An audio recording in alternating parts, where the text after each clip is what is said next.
Beth DeLaForest. How you doing today? I'm good. How are you, Joy? Beth, I'm doing all right. I'm doing all right. I want to know this before we really get anything too serious. And what I kind of want to know is there, I would say, a simple task that you maybe find exceedingly difficult, regardless of how many times you do it?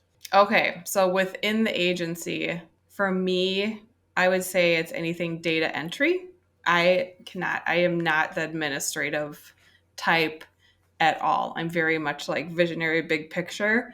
So when I start getting into like the weeds of like data entry and honestly, a lot of times even service, like that's where I do not shine. Well, that's probably even more advanced than mine. Mine was just simply putting water in a water bottle with ice in it. The ice freezes up, you can't get the straw, and it's just a nightmare. I don't know how it goes. If you wait to put the ice in, the ice is splashing in the water. It's just that I can't, simple things I can't overcome, and I don't think I'll ever figure it out. So, Yeah. um, one of those things. Maybe one day.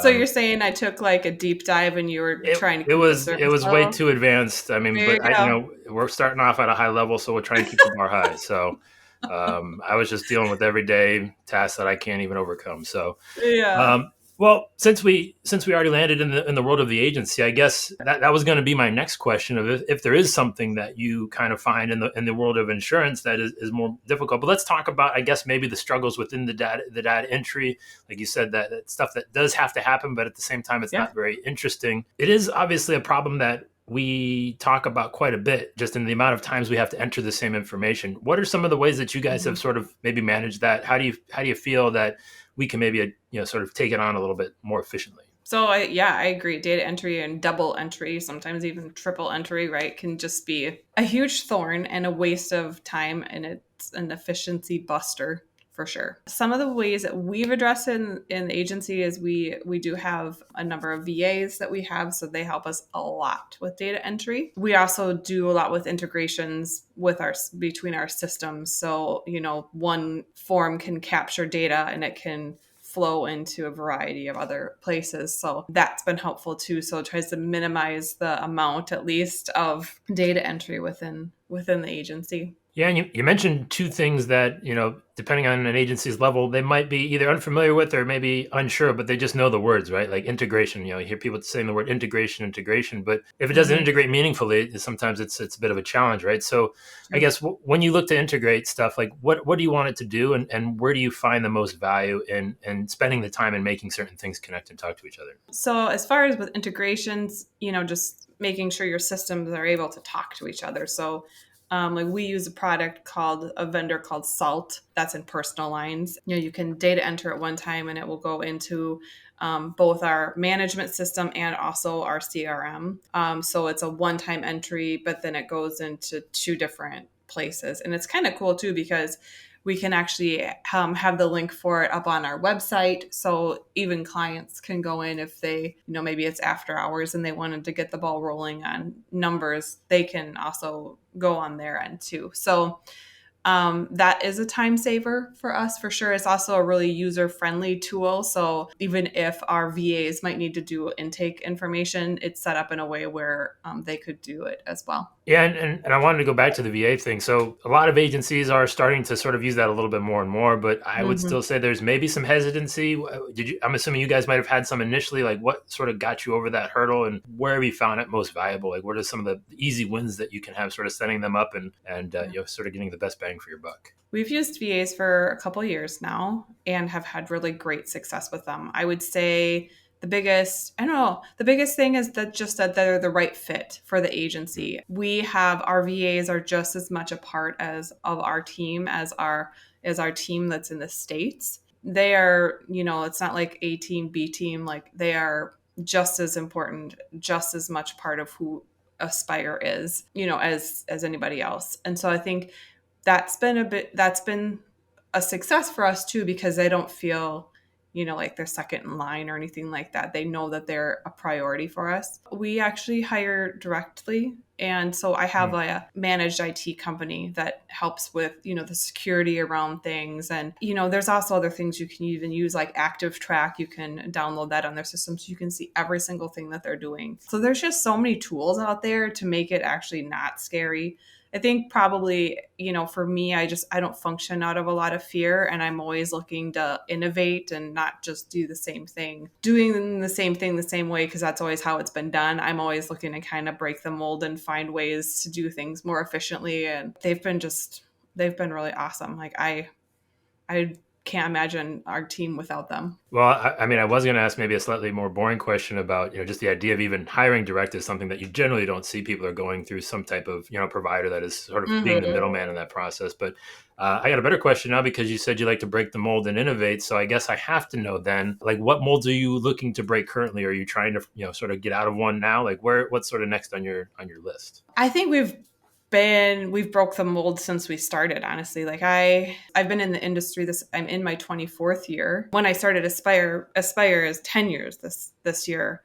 10 years old. I mean, I started us off right away being built remotely, even though back then in 2014, that was not a thing, especially if you add the extra layers that I'm mostly commercial insurance, and then you add the extra layer that I'm a woman in the industry as an owner. So there's a couple layers there that I had, it just doesn't look very normal. So I would say we kind of started out as not looking the same, but for us, we use technology a lot. We really embrace technology a ton. From inner workings, we do some different things, like we have unlimited vacation, but we have always had unlimited vacation, and we do it in a way where it weeds the wrong people out and it keeps the right people in.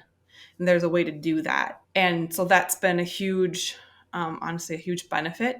And like I said, it's actually just at the core of who we are. So we've done it since day one, and it's not scary. I mean, there's certainly a lot of other things. I would just say that probably the collaboration within the team. Like we have 2 locations, but we only work as one team. So we don't act as separate entities. So there's 13 of us right now, but the synergy and the connectedness and the teamwork within the agency is probably another thing that sets us apart. I think I've worked in agencies before where there was a lot of division between like sales and service, but with us, like that doesn't exist.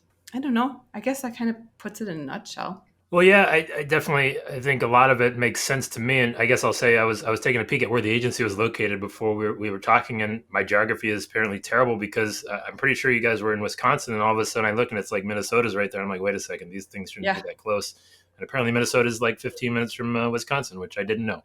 Um, Okay. so I learned that, Yeah, we but I guess have 2 locations: Hudson, okay. Wisconsin, and Gilbert, Minnesota. Okay.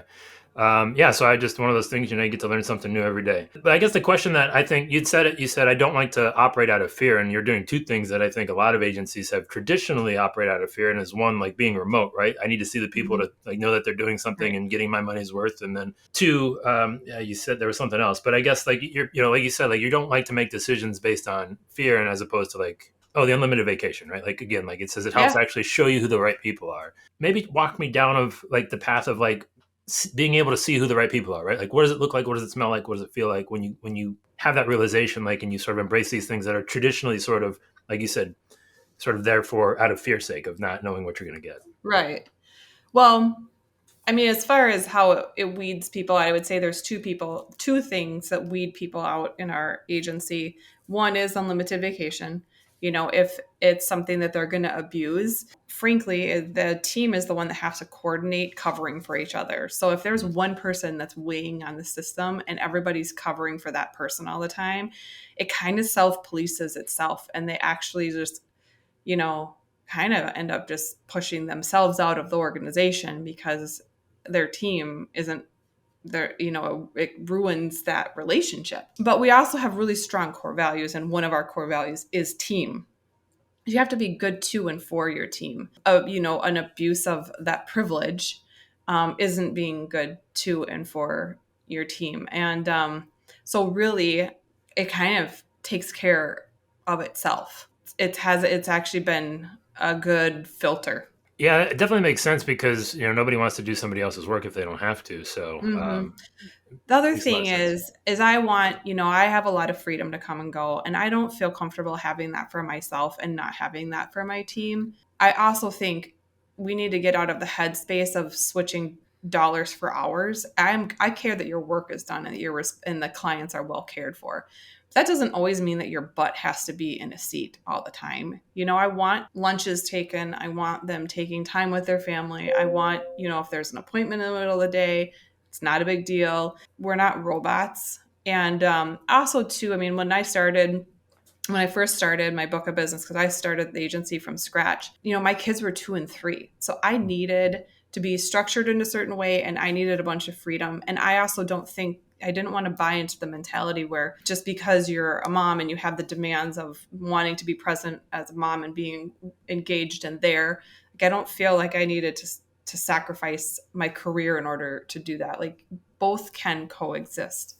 And so I sustained that environment for my team as well. And the other part of it is that one of the byproducts of this, and this wasn't my why, but one of the byproducts is though there's a lot of loyalty from your team because they know that they're valued and they understand the philosophy and they know that you're going to prioritize their well-being and they trust that. Well, I was kind of wanted to know that my next question was going to be like, do you feel like that's given them like more of an ownership feel in their career and Mm-hmm. sort of their role in the agency to where they don't feel like they're just there serving, like you said, like, punching a clock sort of thing.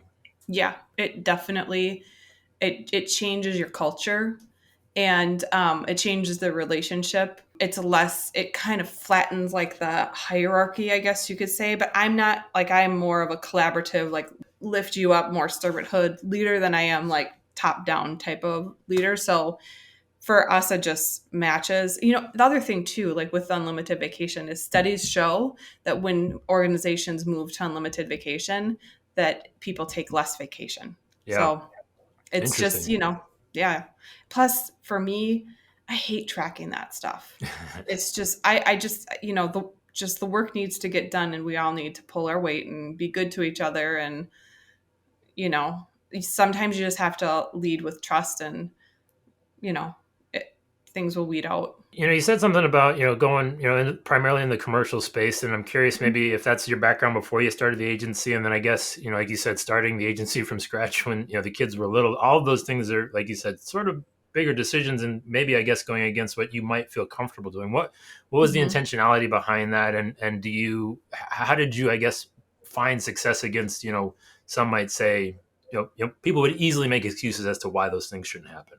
I think background is helpful in this. So I said I was in my 24th year. How that worked out was that I was actually at State Farm for 10 years. And then I left State Farm and I to start a book of business from the independent side. Didn't take any clients from State Farm. And I just wanted, well, I mean, the why behind that is I wanted to be in a helping profession. When you're in a captive environment, you don't really feel like you're helping. So, but my State Farm background, really, that's personal lines, other than the fact that I got to know like townhome and condo associations well, because that was in their heyday with townhome and condos. When I went to the independent side, that's when I got into commercial. I wanted to know more and understand it. Just because I think most of us that have been in the industry for any amount of time know like personal lines is just pretty black and white and it's pretty much the same thing. I mean, there's different carriers and different bells and whistles here and there, but it's really pretty much the same thing. It's just black and white. So with commercial, there's just so much more flexibility. It's more exciting. It's more gray, functioning in the gradient of gray, and then just as a business owner, it's just so fun to learn about other businesses and see what they're going through and see there's so many commonalities across industries that are, pain points like hiring and leadership and all kinds of different things that are so common between business owners. So it was when I started my book of business, that's when I really jumped into commercial. So I built my a book of business for about 3 years, and that's when I was real strong, like into learning commercial. And then I had first right of refusal. So then I bought my book of business in 2014 to start the agency. So yeah, but so we're like 55% commercial now, probably 5% benefits, and then the rest is personal lines. I don't know if you have an answer for this. I've never asked this question before, but I'm kind of curious to see what happens. Can you give me a moment maybe where you thought, oh, this isn't going to work out? Like, I've made a mistake. Like, what have I done? Like, my whole life is over. And then two, like, Yeah. what was the moment where you said, oh, no, I got this. This is going to work out and it's going to be fine? There's actually two pivotal moments for that. The first one, where I was just exhausted, was I had an employee who was with me for a number of years, and really was like close to my heart in a lot of ways. And I really deeply cared about this person. And when I did an acquisition in 2020, that takes a lot of work. There's a bunch of moving over of contracts, data migration. Like, it is just a very taxing time. And it started to become really apparent that this person was not a team player.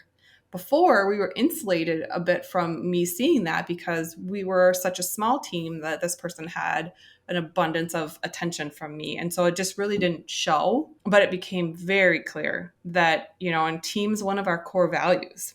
That was really hard for me to navigate as a leader. And it was actually, I would say, one of the biggest catalysts to my growth as a leader in my organization is, how can I say that, team is a core value of mine if I'm not going to make decisions to protect the core values and the culture that we've created? So that being said, this person was an extremely talented account manager.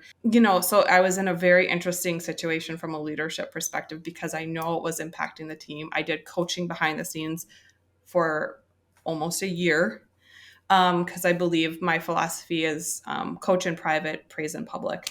I had to make a decision to release this person into the workforce. That is a huge unknown.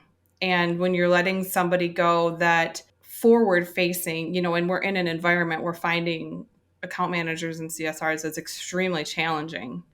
And there isn't a problem with the actual technical work that's being done, but there's a toxicity to the team. That was one of those moments in time where I cried a lot. But at the end, I made a decision to protect the culture and to make sure that the words that came out of my mouth and the decisions that I'm making are congruent.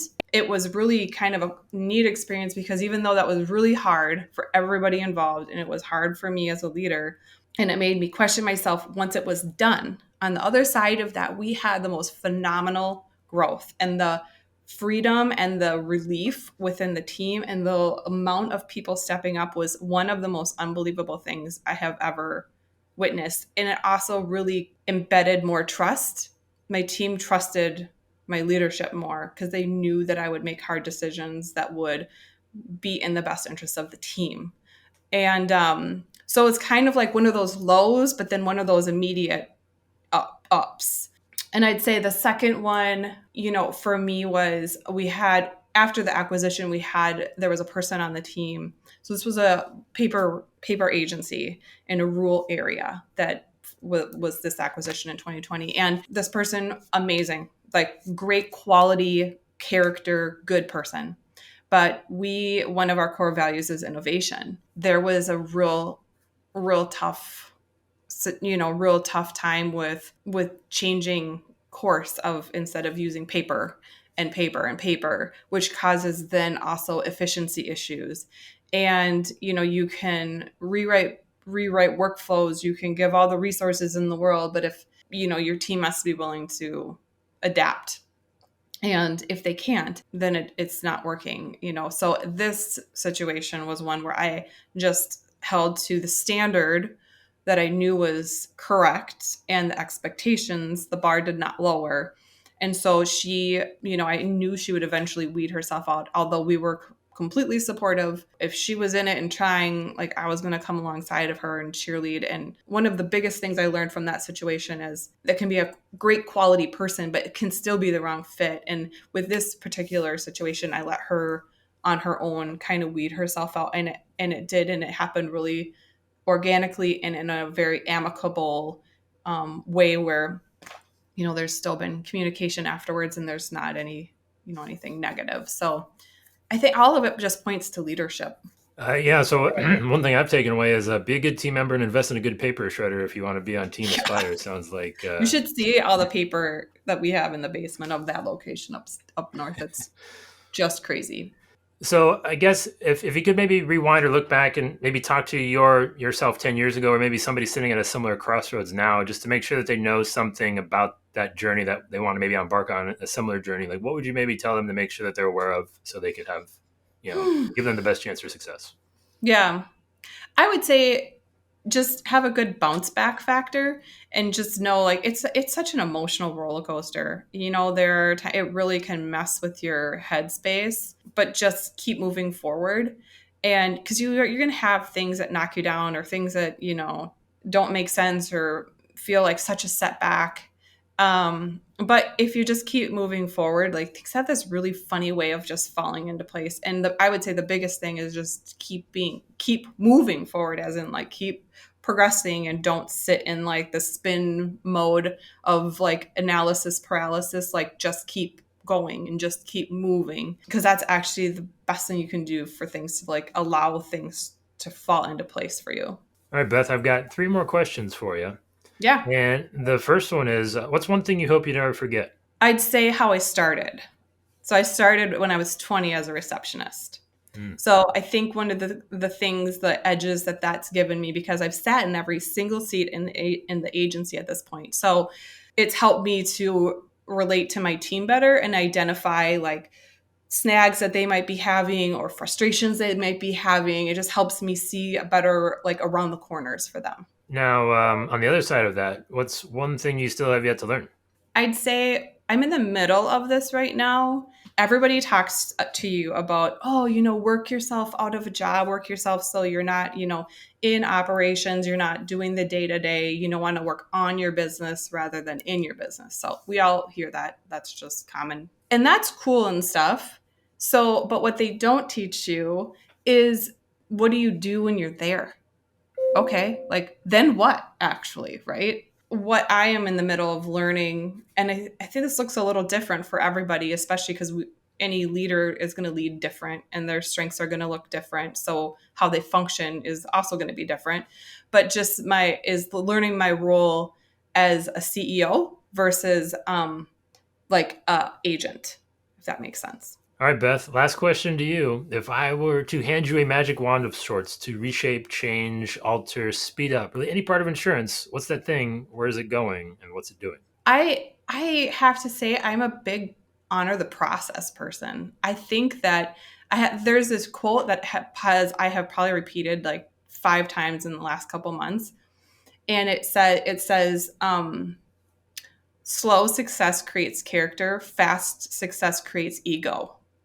And I think it's true. I've seen it in a lot of different verticals, and I can say from my own experience, from what I've seen and experienced myself, that I think that there's truth to that. So I'm not a real big fan of like speeding up a process. I say what I am is I'm a little curious to see, flash forward even 3 to 5 years. There's some really cool like AI with insurance stuff that's coming out, and just kind of what that looks like within like how that disrupts the industry, because I feel like in the past our industry has been a little like more antiquated and slower to adapt to a lot of technology. But I feel like in this moment right now that actually there's been a lot done to adapt, and so I feel like we're going to see things look very, very different in our industry in a very short amount of time, and that it's really going to kind of like weed out the future versus what can't stay relevant, like who's going to become blockbuster. Beth, this has been fantastic. I'm going to leave it right there. All right.